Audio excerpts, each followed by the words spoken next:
ಒಂದು ಕಾಲದಲ್ಲಿ ನನ್ನ ಕೈಯಲ್ಲಿ ಹೆಚ್ಚು ಹಣ ಇರಲಿಲ್ಲ. ಆದರೆ ನನ್ನ ಮನಸ್ಸಿನಲ್ಲಿ ಒಂದು ವಿಷಯ ಮಾತ್ರ ಸ್ಪಷ್ಟವಾಗಿತ್ತು. ನನಗೆ ಮುಖ್ಯವಾಗಿ ಏನೇನು ಬೇಕು ಎಂದು. ನಾನು ಒಂದು ಚಿಕ್ಕ ಡಬ್ಬಿಯನ್ನು ತೆಗೆದುಕೊಂಡು ಮನೆಯ ವಾಯುವ್ಯ ಮೂಲೆಯಲ್ಲಿ ಇಟ್ಟೆ. ಅದರೊಳಗೆ ಸ್ವಲ್ಪ ಹಣ ಇಟ್ಟೆ. ನನ್ನಲ್ಲಿದ್ದ ಸ್ವಲ್ಪ ಚಿನ್ನವನ್ನು ಅಲ್ಲೇ ಇಟ್ಟೆ. ಆದರೆ ಅದು ಕೇವಲ ಹಣ ಅಥವಾ ಚಿನ್ನ ಇಡುವ ಜಾಗವಾಗಿರಲಿಲ್ಲ. ಅದು ನನ್ನ ಕನಸುಗಳನ್ನು ಪ್ರತಿದಿನ ನೆನಪಿಸಿಕೊಳ್ಳುವ ಜಾಗವಾಗಿತ್ತು. ನನಗೆ ಮುಂದೆ ಒಂದು ಸ್ವಂತ ಮನೆ ಬೇಕಿತ್ತು. ಆದ್ದರಿಂದ ಒಂದು ಚಿಕ್ಕ ಮನೆಯ ಮಾದರಿಯನ್ನು ಅಲ್ಲೇ ಇಟ್ಟೆ. ನನಗೆ ಒಂದು ಬೈಕ್ ಬೇಕಿತ್ತು. ಆದ್ದರಿಂದ ಒಂದು ಚಿಕ್ಕ ಬೈಕ್ ಮಾದರಿಯನ್ನು ಇಟ್ಟೆ. ಮುಂದೊಂದು ದಿನ ಕಾರು ತೆಗೆದುಕೊಳ್ಳಬೇಕು ಅನಿಸಿತು. ಆ ಕನಸಿನ ಕಾರಿನ ಚಿಕ್ಕ ಮಾದರಿಯನ್ನೂ ಇಟ್ಟೆ.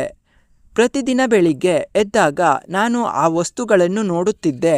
ಆಗ ನನ್ನ ಮನಸ್ಸಿಗೆ ಒಂದು ಮಾತು ಹೇಳಿಕೊಳ್ಳುತ್ತಿದ್ದೆ, ಇದು ಈಗ ನನ್ನ ಬಳಿ ಇಲ್ಲ, ಆದರೆ ಒಂದು ದಿನ ಖಂಡಿತ ನನ್ನ ಜೀವನದ ಭಾಗವಾಗುತ್ತದೆ ಎಂದು. ಕೇವಲ ಒಂದು ವಸ್ತುವನ್ನು ಒಂದು ಮೂಲೆಯಲ್ಲಿ ಇಟ್ಟರೆ ಹಣ ಬರುವುದಿಲ್ಲ. ಆದರೆ ನಿಮ್ಮ ಗುರಿಯನ್ನು ಕಣ್ಣ ಮುಂದೆ ಇಟ್ಟುಕೊಂಡರೆ ನಿಮ್ಮ ಆಲೋಚನೆ ಬದಲಾಗಬಹುದು. ಆ ಆಲೋಚನೆ ನಿಮ್ಮ ನಿರ್ಧಾರಗಳನ್ನು ಬದಲಿಸುತ್ತದೆ. ನಿಮ್ಮ ನಿರ್ಧಾರಗಳು ನಿಮ್ಮ ಅಭ್ಯಾಸಗಳನ್ನು ಬದಲಿಸುತ್ತವೆ. ನಿಮ್ಮ ಅಭ್ಯಾಸಗಳು ನಿಮ್ಮ ಜೀವನವನ್ನು ಬದಲಿಸುತ್ತವೆ. ನಾನು ಆ ಚಿಕ್ಕ ಮನೆಯ ಮಾದರಿಯನ್ನು ನೋಡಿದಾಗ ನನಗೆ ಮನೆ ಬೇಕು ಎಂದು ಮಾತ್ರ ಯೋಚಿಸಲಿಲ್ಲ. ಮನೆಗಾಗಿ ನಾನು ಇಂದು ಏನು ಮಾಡಬೇಕು ಎಂದು ಯೋಚಿಸಿದೆ. ಬೈಕ್ ನೋಡಿದಾಗ ಒಂದು ದಿನ ಬೈಕ್ ತಗೋತೀನಿ ಎಂದು ಮಾತ್ರ ಹೇಳಿಕೊಳ್ಳಲಿಲ್ಲ. ಇದಕ್ಕಾಗಿ ನಾನು ಎಷ್ಟು ಉಳಿಸಬೇಕು ಎಂದು ಲೆಕ್ಕ ಹಾಕಿದೆ.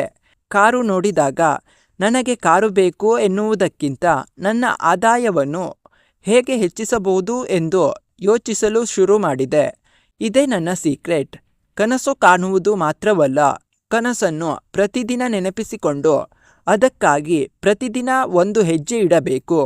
ನಿಮಗೂ ಯಾವುದಾದರೂ ದೊಡ್ಡ ಕನಸು ಇದೆಯಾ? ಮನೆ ಬೇಕಾ? ಒಂದು ಚಿಕ್ಕ ಮನೆಯ ಮಾದರಿಯನ್ನು ಇಡಿ. ಬೈಕ್ ಬೇಕಾ? ಅದರ ಒಂದು ಚಿಕ್ಕ ಮಾದರಿ ಇಡಿ. ಕಾರು ಬೇಕಾ? ಅದರ ಫೋಟೋ ಅಥವಾ ಮಾದರಿ ಇಡಿ. ವ್ಯಾಪಾರ ಶುರು ಮಾಡಬೇಕಾ? ನಿಮ್ಮ ಬಿಸಿನೆಸ್ ಹೆಸರನ್ನು ಒಂದು ಕಾಗದದಲ್ಲಿ ಬರೆದು ಇಡಿ. ವಿದೇಶಕ್ಕೆ ಹೋಗಬೇಕಾ? ನೀವು ಬಯಸುವ ಸ್ಥಳದ ಚಿತ್ರವನ್ನು ಇಡಿ.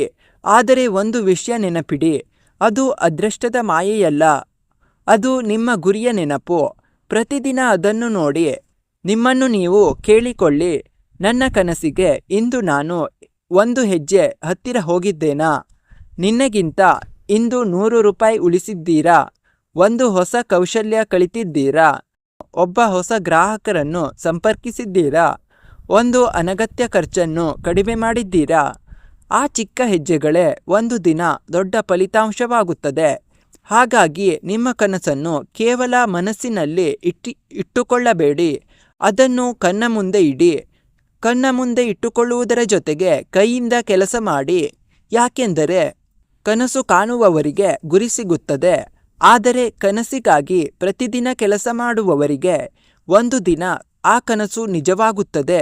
ನಿಮ್ಮ ಕನಸು ಎಷ್ಟೇ ದೊಡ್ಡದಾದರೂ ಪರವಾಗಿಲ್ಲ, ಇಂದು ಅದರ ಕಡೆ ಒಂದು ಹೆಜ್ಜೆ ಇಡಿ.